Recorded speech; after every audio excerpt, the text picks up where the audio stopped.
Americans and everyone around the world has made a statement, but especially here in Denver, right here, we've said we are not fooled by the Democrats. We are not fooled. You know, the Republicans, it's easy to see through them because they don't hide anything, right?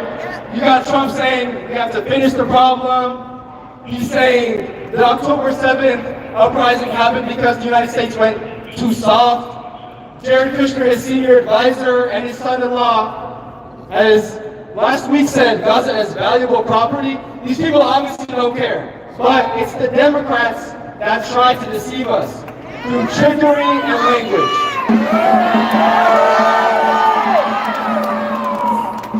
Trickery and language, that's their tools.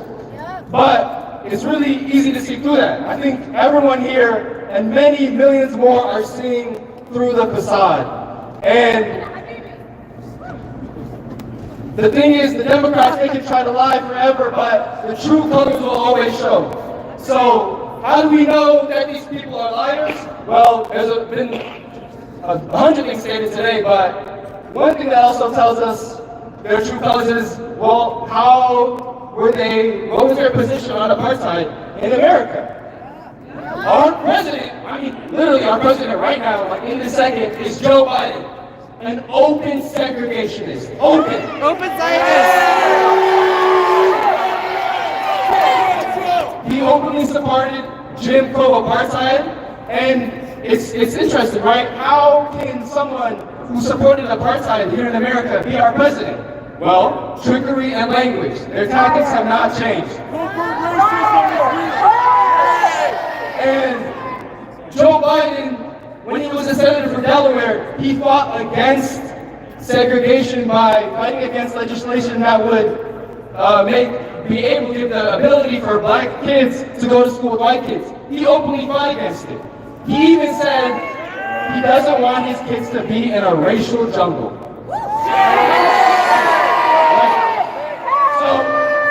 These people, they're the same people. Their colors haven't changed. They are just being exposed right now because what we're seeing is a genocide, and it's harder for them to hide who they really are.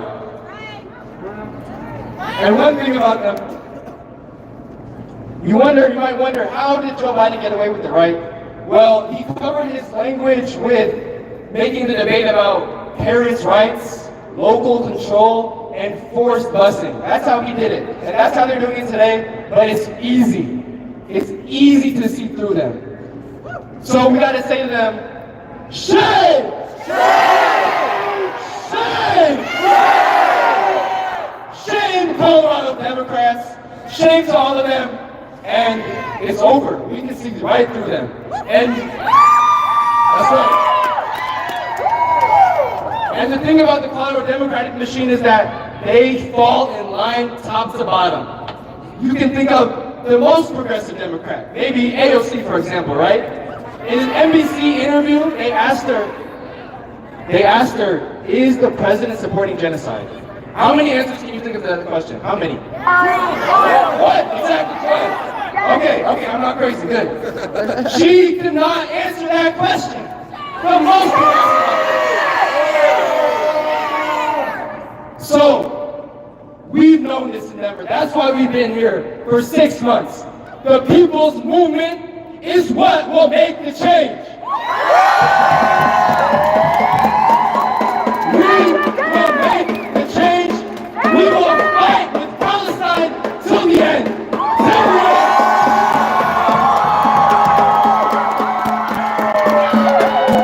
And, it might seem like a long struggle because it is, but the cracks are showing. And when a crack appears, what does it do? It expands.